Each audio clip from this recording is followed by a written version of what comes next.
Man sallaka tariqan yaltamisu. Whoever seek for a path to go and seek for knowledge, Allah will make the path of Al-Jannah easy for him. So seeking for Islamic knowledge, let our children know, let our youth know, let our friends know that it's an act of ibadah. When you do it, you have reward. As you are coming to seek for knowledge Islamically, you are going to be given several rewards. Ibadallah, a'niyatul ilm, the importance of knowledge. Al-ilm shar'i, the Islamic knowledge will guide you, will correct your act of ibadah, and is going to give you a path to Al-Jannah. Islamic knowledge, I mean proper Islamic education, makes the practice of Islam easy for you.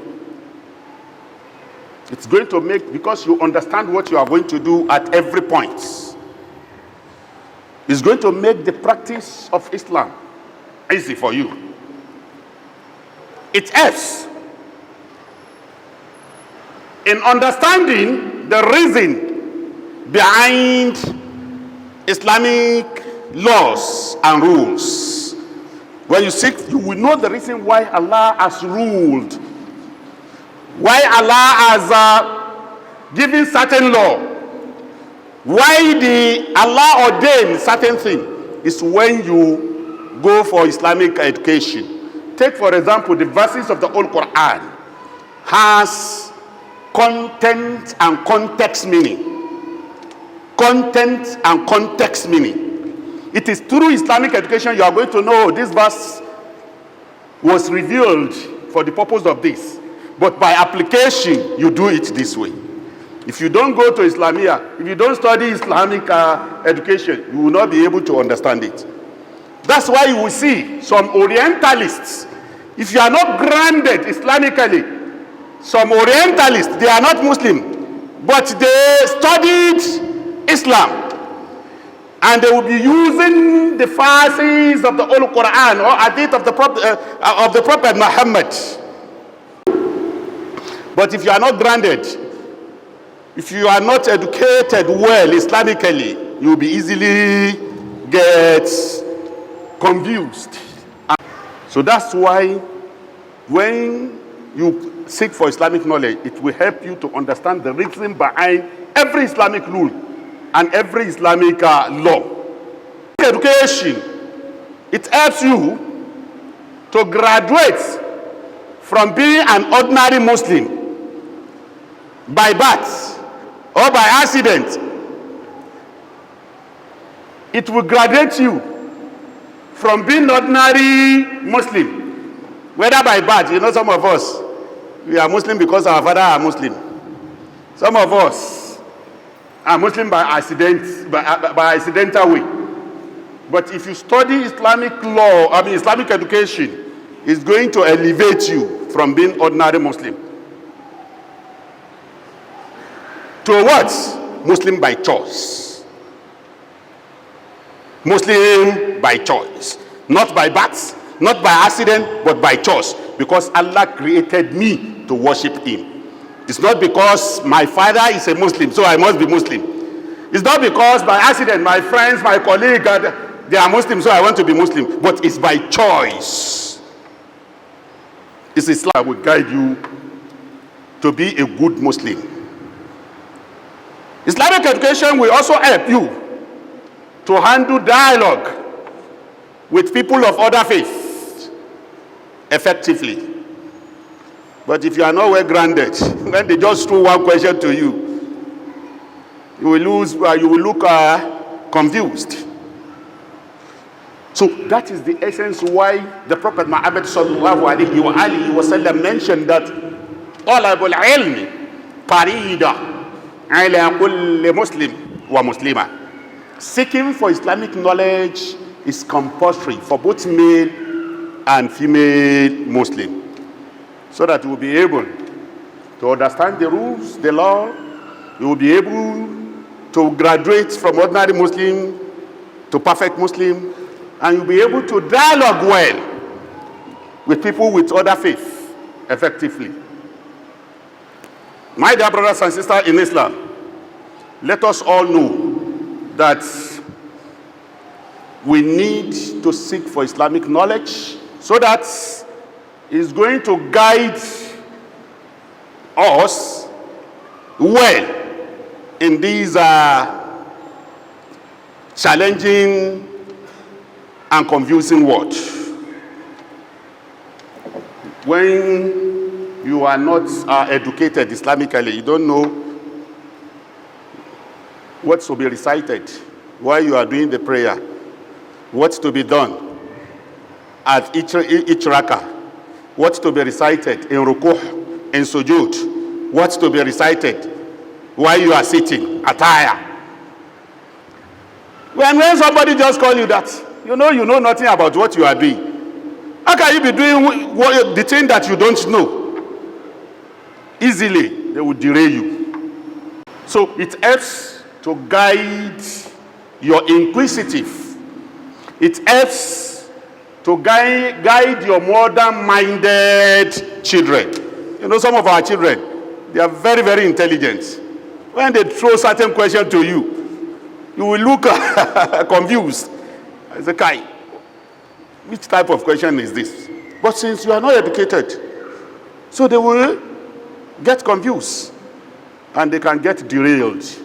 Indeed, if you are not well grounded, they will take your children away. But if you are well grounded, you will hold firm to the rope of Almighty Allah. So in these contemporary challenges, modern challenges, the invasion of ideas to take away your children. Try as much as possible before that one happens. You are well grounded and you are already enlightened your children before anybody will come and take them away. So let your children be grounded in the Holy Quran. Let them go for tahfiz.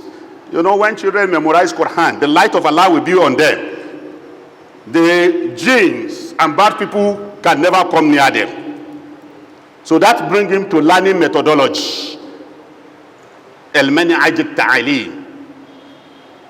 Let your children know how to read Quran. If not memorize Quran, let them know the hadith of the Prophet Muhammad. Let them know the story, the persecution life of the Prophet Muhammad before acceptance. This will ginger them. This will guide them that for every good things, when about to happen, we start with hardship, but it will later be embraced by everybody. So the story, yani Tariq al-Nabawiyya, it will guide them.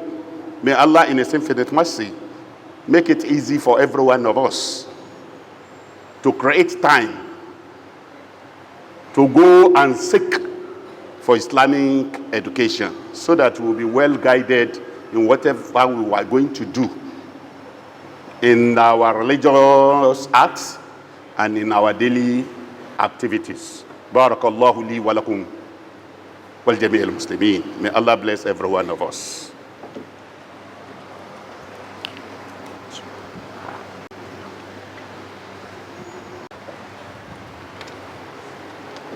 Alhamdulillahi wa kafa wassalatu wassalamu ala nabiyyil mustafa. Ba'du, praise be to Allah, and may the peace and blessing of Almighty Allah be upon our master Prophet Muhammad, his household, his companion, and the entire Muslim Ummah. Our khutbah today, as I mentioned from the beginning of this khutbah, is the significance of Islamic education. And also, Imam Kasafir al-Islam, as an ambassador of Islam. They are the mouthpiece of Islam. They have acquired Islamic education. And they are the one to pass this Islamic education down to us. So as we have briefly analyzed the importance of Islamic education, for those that have attended or passed through the educational process in Islamic knowledge, they have an honor. We need to honor them. And they too need to honor themselves. We need to know that they are an ambassador of Islam. They too need to know that they are an ambassador of Islam. We need to know that they are the mouthpiece of Islam. They too need to know that they are the mouthpiece of Islam. Whatever they uttered out, people will think is what is written in the Quran and in the Hadith. As such, they need to be upright, and we need to look upon them bigayat al-ihtiram, with much honor and respect. Especially, as said last week, when they are in the public events. Our Imam, they are not just an ordinary individual. They are a representative, an ambassador of Islam. They are the ambassador of Allah and the Prophet Muhammad. So, their words, their tone, their speaking ability, their conduct will be perceived by people as an Islamic way of life. So they need to know they are not an ordinary person, and each one of us need to take them that they are not ordinary person, because they are uncomparable.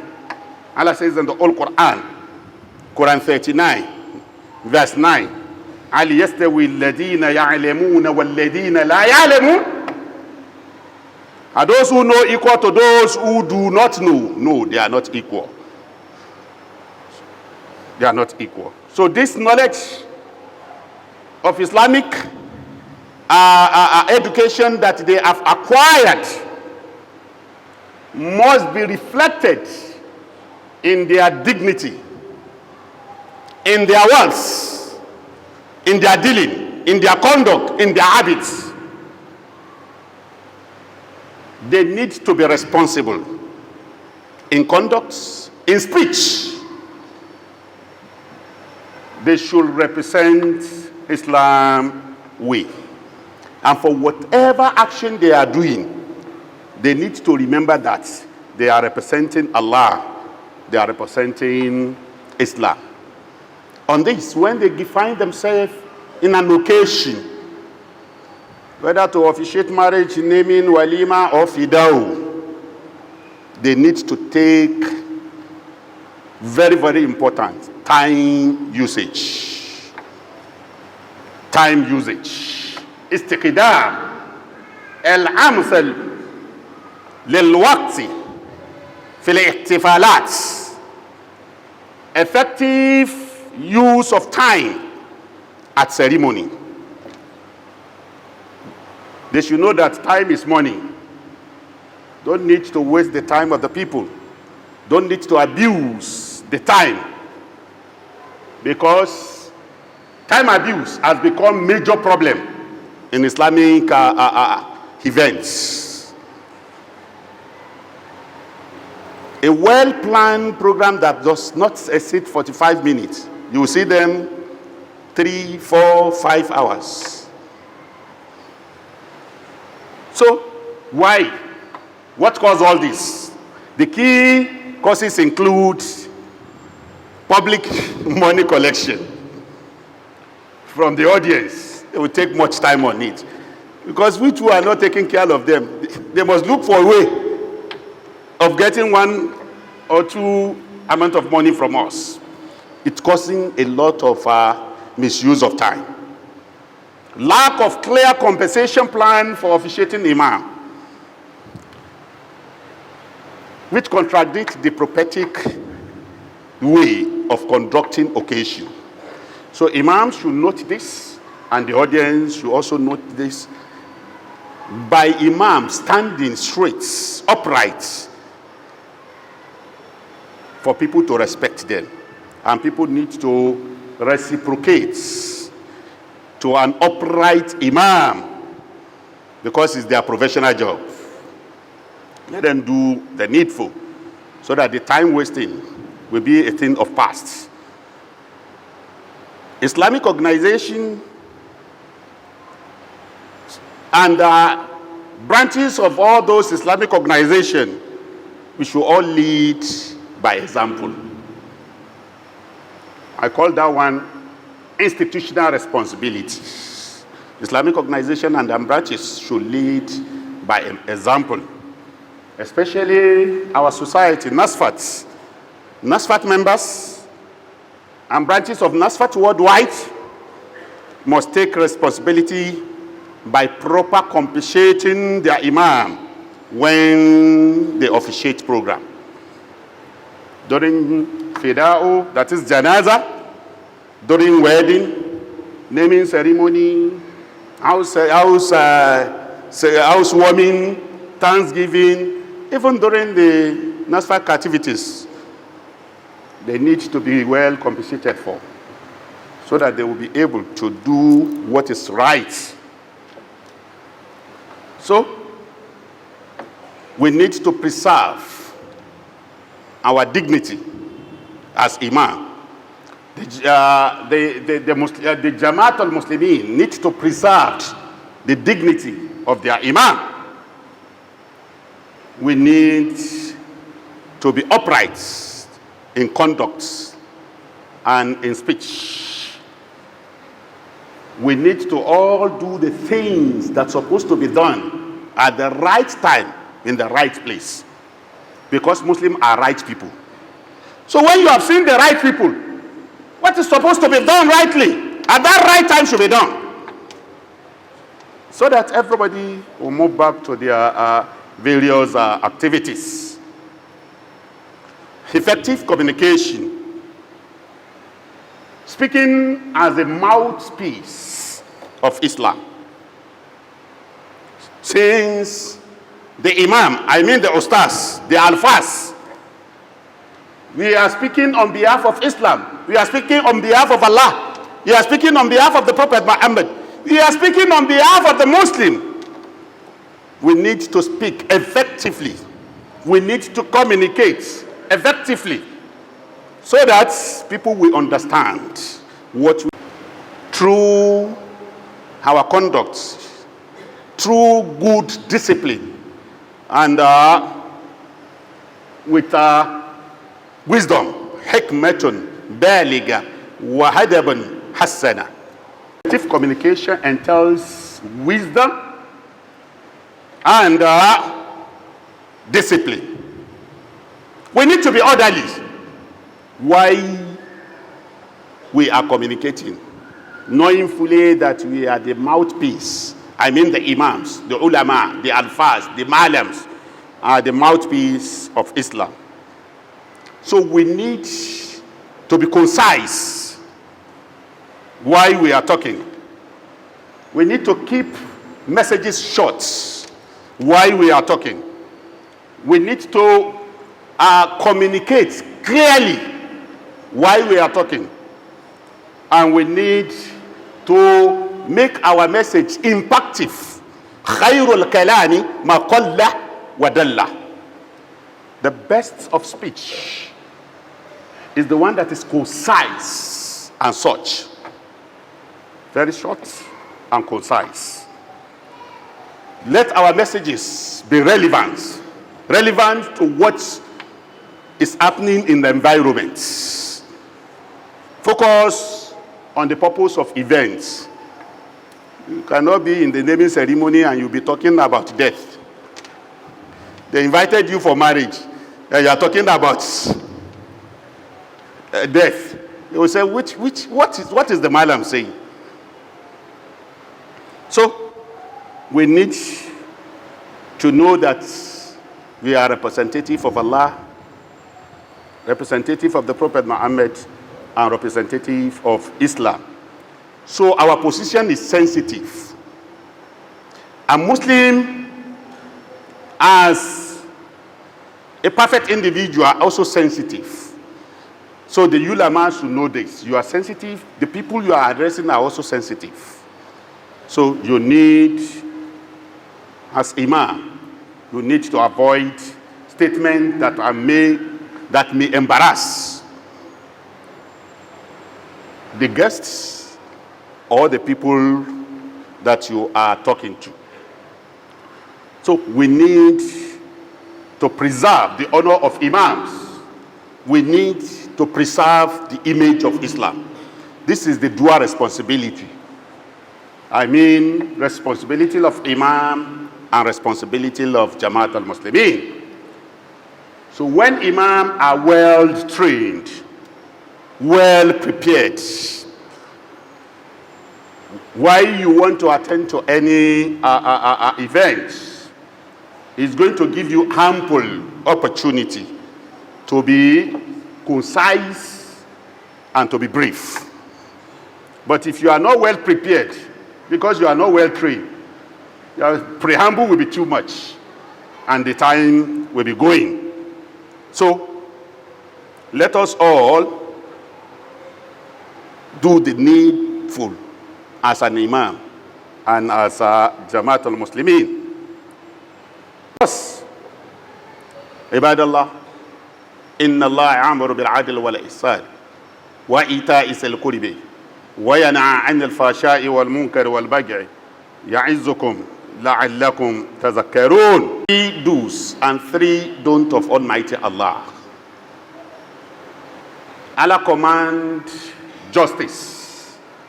Allah command doing good to the king and king. Allah command liberality.